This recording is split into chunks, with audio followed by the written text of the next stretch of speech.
Have you ever put all your trust in someone, only for that very person to shatter your heart into pieces beyond repair? Have you ever sacrificed everything for your family, only to be rejected by them in the end? Rachel, a woman who seemed fragile, had to stand up on her own amidst a broken marriage, the judgment of a mother-in-law, and the cold betrayal of the man she once called her husband. But what hurt her most wasn't the betrayal, it was the innocent eyes of her little son watching his mother's world fall apart. This is not just a story about a betrayed woman. This is the journey of a mother, a silent warrior, rising from the ashes to fight for justice, not just for herself, but for her son. Follow the emotional story titled Ashes and Echoes to find out, does justice really belong to the strong? California is the land of light. Golden sunshine on the beaches, rustling palm trees, and burning dreams. But it was here, in a 2-bedroom apartment on the outskirts of Sacramento, that I watched my dream fall apart piece by piece, slowly, quietly, and irreversibly. My name is Rachel, 36 years old, divorced once, and a single mother to a 5-year-old boy named Ethan. I'm not the dreamy kind of woman, at least not anymore. Marriage to me now is like an antique. Beautiful in memory, but so fragile it can never be used again. My first marriage ended after 3 years of endless arguments. David, my ex-husband, was intelligent, charming, and toxic. Every disagreement turned into a verbal war that felt like being cut with a razor blade. In the end, I chose to leave, like a defeated soldier, but one trying to save what remained of herself. David brought me to meet his mother when I was 7 months pregnant. Diane was a sharp woman, with eyes as cold as ice and a smile always tinged with suspicion. I didn't know what I'd done wrong, but from the first handshake, I knew I wasn't welcome. The wedding was small and cold, much like my relationship with my mother-in-law. Diane never raised her voice, but she also never asked me a kind question. I once overheard her whispering to a relative, "No surprise if she's using the baby to tie David down." I tried to be the perfect daughter-in-law. I cooked, cleaned, stayed quiet, and endured. But Diane always seemed to see me as a thorn, and David grew more silent. He no longer stood by me. Whenever I was upset, he would say, "She's my mother. You should understand." When Ethan turned 1, I decided to go back to work. Staying home all day made me feel like a shadow, voiceless, worthless. I took a part-time accounting job at a small office near home. When I shared the news, David looked at me as if I had betrayed the family. He said, "Who do you think will take care of Ethan? Me or my mom?" I suggested hiring a nanny. He said nothing. But from that day on, he started keeping records, literally, of the money he spent on our child, the house, daily expenses. A week later, he placed a printed Excel sheet on the kitchen counter and said, "Since you're working now, you should start sharing the costs of raising our child." I looked at him, speechless. The child was his too, not just mine. But I nodded. I was tired of fighting. I just wanted to hold this family together, no matter how broken it already was. We lived like 2 roommates for the next 2 years. Ethan grew up amidst hushed arguments and cold dinners. I planned to wait a little longer, just until he got older. But on Diane's birthday night, everything collapsed. After the dinner party, which I organized from decorations, cooking, to baking the cake, I felt nauseous and went to the living room to rest. When I woke up, everyone was gathered in the living room, their faces tense. Diane pointed straight at me and snapped, "You took $500 from my purse, didn't you?" No one stood up for me. Not David, no one. I was used to Diane's coldness, but I never expected even my husband to look at me like a stranger. I stood up, said nothing, didn't cry. I quietly took out the divorce papers I had prepared long ago from the drawer and left them on the dining table.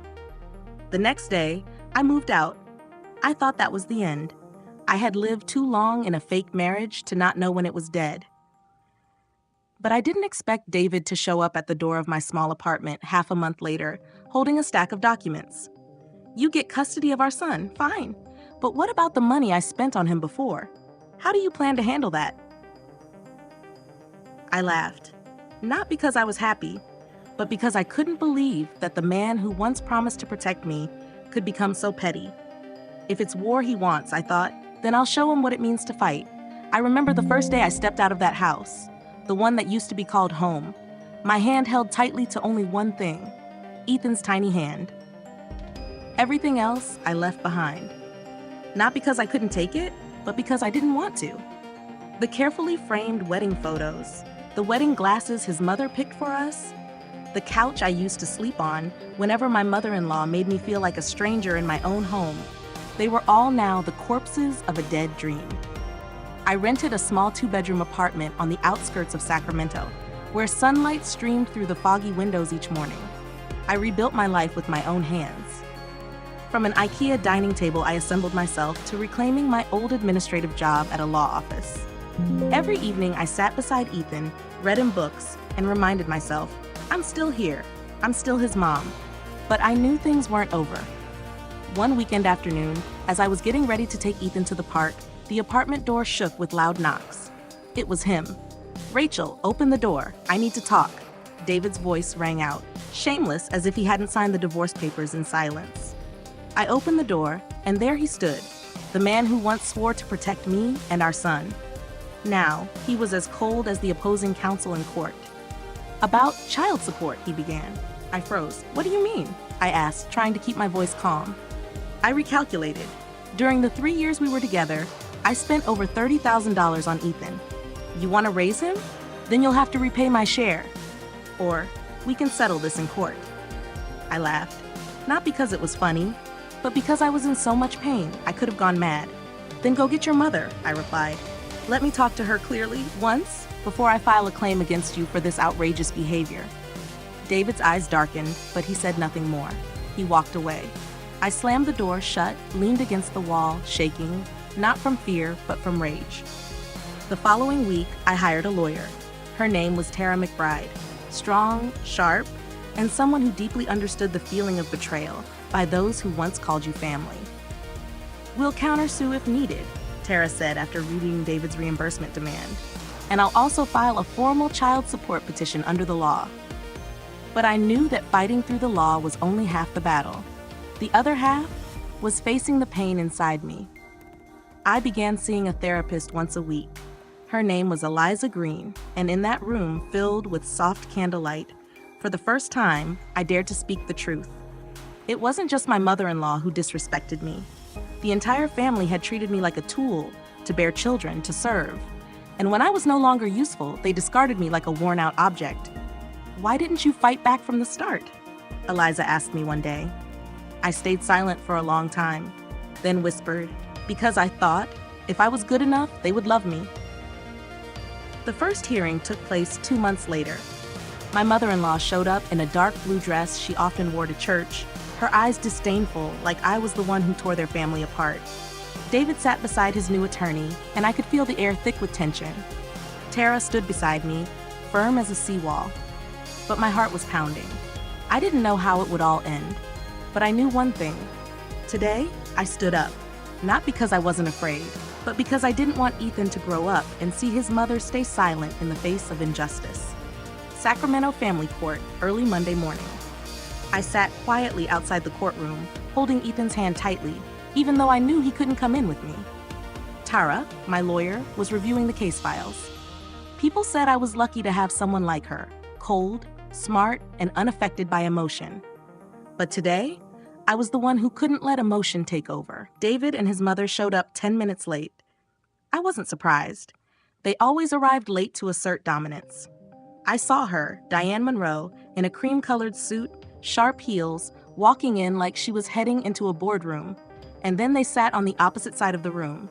The judge, a man in his 50s, sharp eyes behind thin glasses, called the case. The atmosphere turned heavy. I took a deep breath. The battle had begun.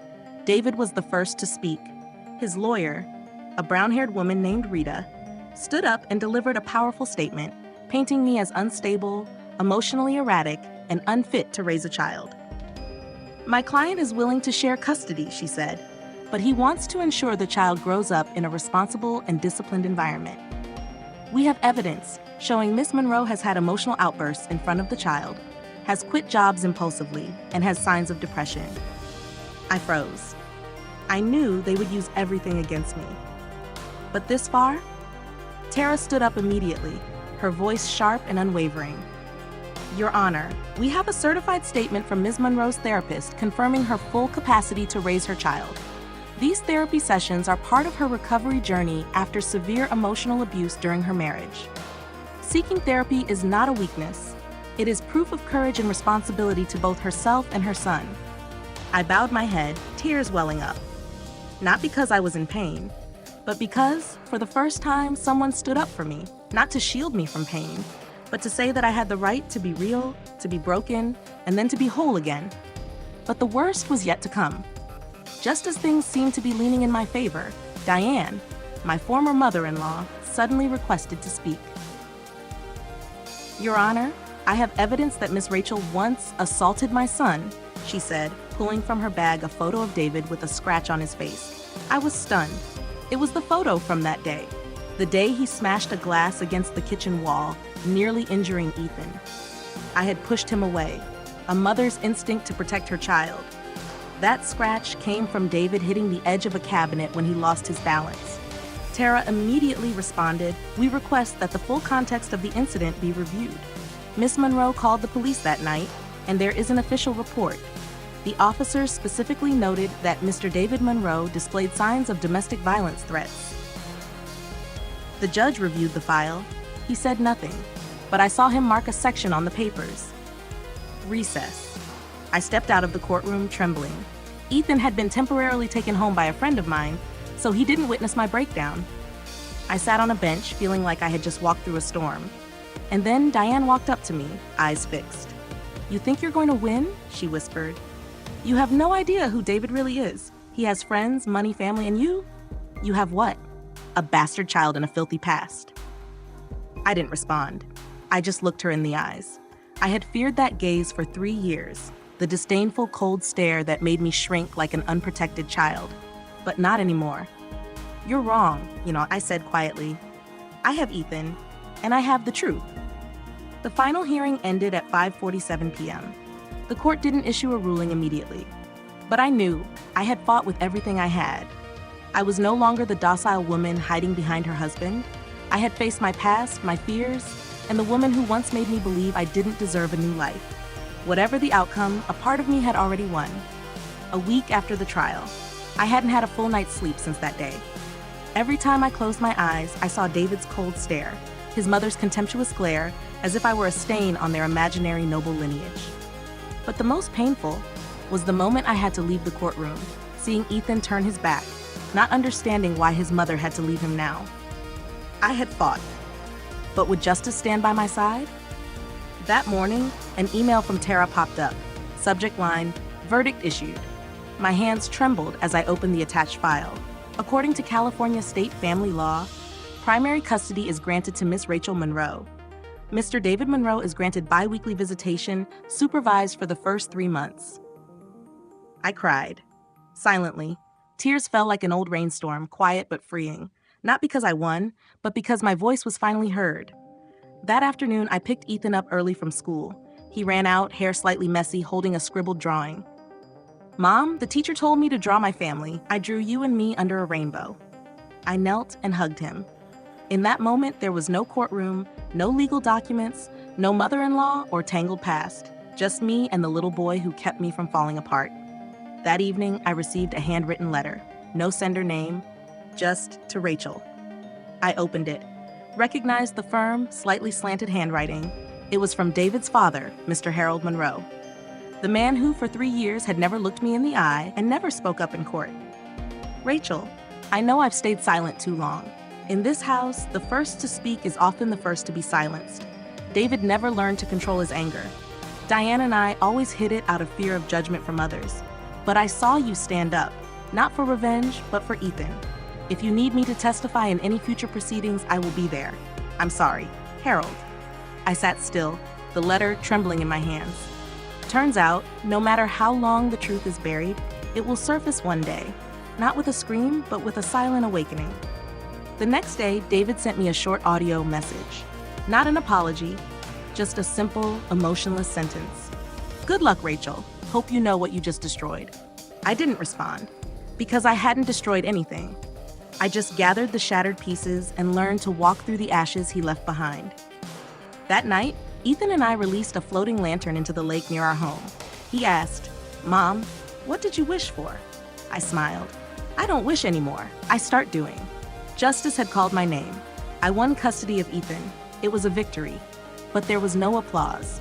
Just me, standing silently in an empty courtroom, heart still heavy with unhealed wounds. And I was wrong to think David would stop. The very next day, I was awakened by loud knocks at 6 a.m. When I opened the door, I saw police officers with a search warrant. We've received a report accusing Miss Rachel Monroe of child abuse. I was stunned. Child abuse? I nearly collapsed as they searched the house, checked Ethan's body, and took him aside to speak privately with a social worker. I called Tara in panic. She said only one sentence. David just played his final card, and he played dirty. I had to go to the Child Protection Agency headquarters that afternoon. There, they showed me footage from a hidden camera in Ethan's playroom at David's house. A clip cut down to just a few seconds, where I was holding my son's hand as he struggled because he wanted to keep playing. A completely normal situation, but through the edited lens, it became fabricated evidence. I wasn't hitting Mom, Ethan told the investigator in a whispery voice. I just didn't want to go to sleep. I sat there, heart pounding like it was about to burst, and kept repeating, I have never hurt my child. A few days later, I received a call from Diane Monroe, my ex-mother-in-law. Her voice was strange, gentle, but cold. Rachel, if you want peace to raise the boy, it's best you stop digging up the old stuff. I laughed bitterly. Do you mean I should keep quiet about that fake clip, or about David hitting me so hard I was hospitalized 3 years ago? Diane was silent for a moment. Then she said, I'm not saying it's fake. I'm just saying, sometimes a mother must sacrifice the truth for peace. I hung up. My eyes blurred, but not with weak tears. They were the last tears before I turned to stone. A week later, Tara sent me a recording from an anonymous source. The sound of a conversation between Diane and David, secretly recorded by a loyal housemaid. If you don't get Ethan back, she'll tell everything to the media. You'll lose everything. You don't need to get him back. Just make sure she loses custody. Let the law get its hands dirty for you. I felt nauseous listening. They didn't want Ethan. They just didn't want me to have him. I handed that recording to my lawyer. Tara immediately filed a countersuit, not only demanding all accusations be dropped, but also suing David for defamation and legal obstruction. Finally, the court called an emergency hearing. Diane didn't show up. David kept his head down all session, and the new case was opened. For the first time in my life, justice didn't just look at me. It stepped forward and stood by me. That night, I held Ethan as he slept. I said to him, "Do you know who I am?" Ethan nuzzled into my chest and softly replied, "You're a super mom." I smiled. No more trembling, no more fear, because for the first time, I was not just a victim. I was a survivor, and I was the one standing up. After losing the custody trial, David disappeared from the radar for weeks. I thought he'd given up. But then suddenly, David filed for property division again, once more. The reason? I just discovered Rachel transferred hundreds of thousands of dollars to a separate account under the name of her lover during our marriage. I was stunned. The person David was referring to was Marcus, my former lawyer, ex-colleague, someone who helped me in hard times, but with whom I never had a romantic relationship. And David did the cruelest thing I never expected. He submitted to the court a doctored video of me and Marcus at a friendly dinner, twisting it into evidence of financial infidelity. Ethan began showing strange signs. The boy refused to go to school, startled awake at night, asking, "Mom, did I make you and Dad fight?" I held him, trying to hide the pain. But I knew.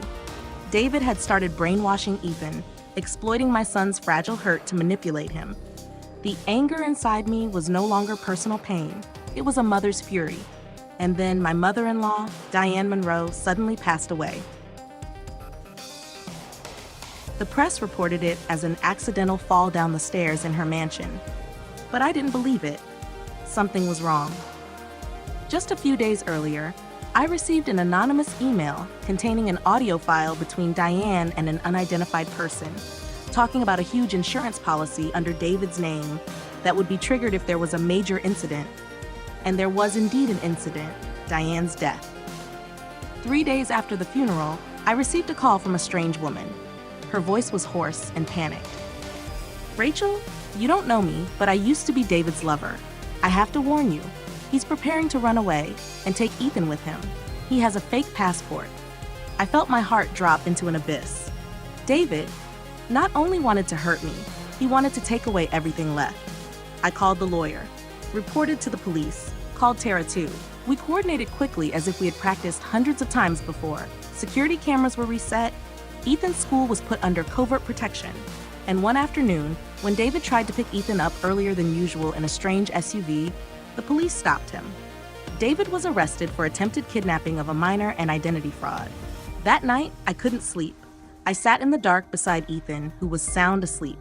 No more tears, no more anger, only the calmness of a survivor. I had been through hell.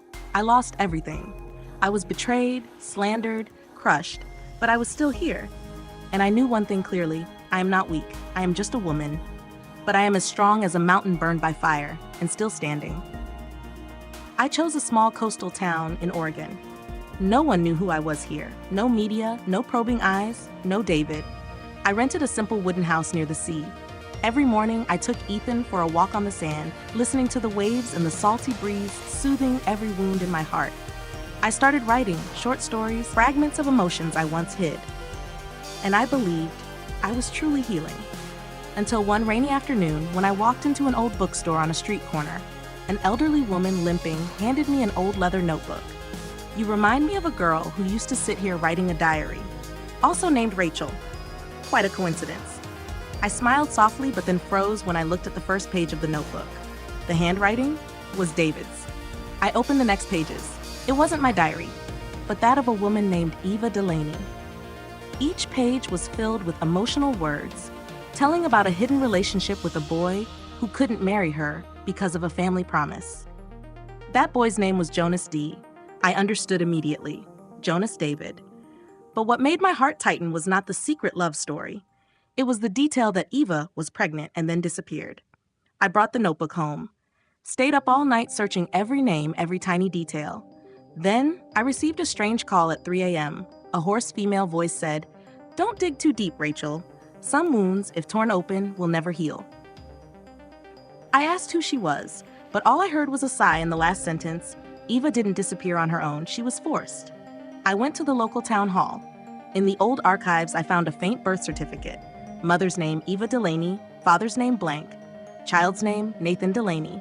Date of birth, November 9th, the same birthday as David. I felt like choking. No way. But then I realized that was not David. Nathan was David's twin older brother.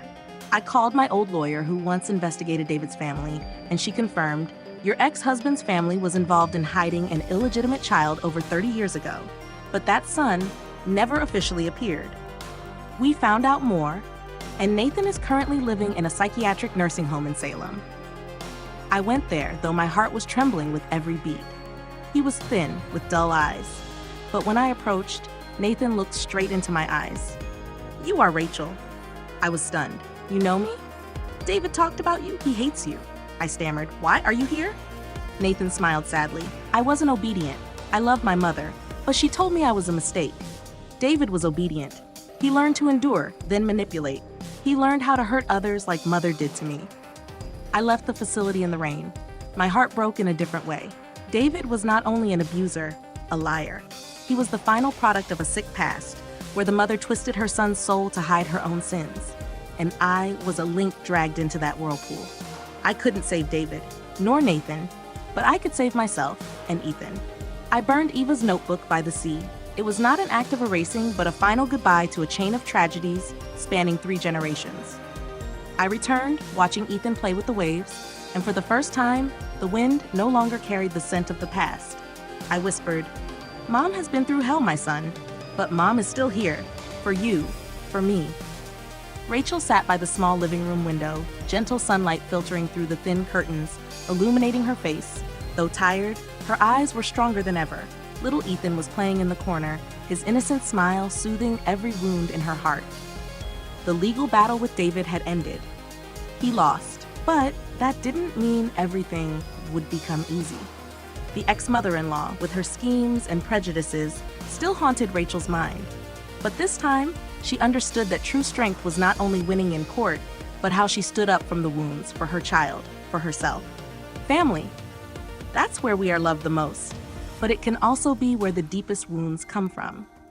In difficult times, don't let the dark past overshadow the value of those you love. When conflicts happen, instead of rushing to blame or criticize, try to pause, listen, and understand. A strong relationship is built on empathy and respect. Forgiveness is not a sign of weakness. Forgiveness is how you free yourself, so you're no longer held back by the burden of the past.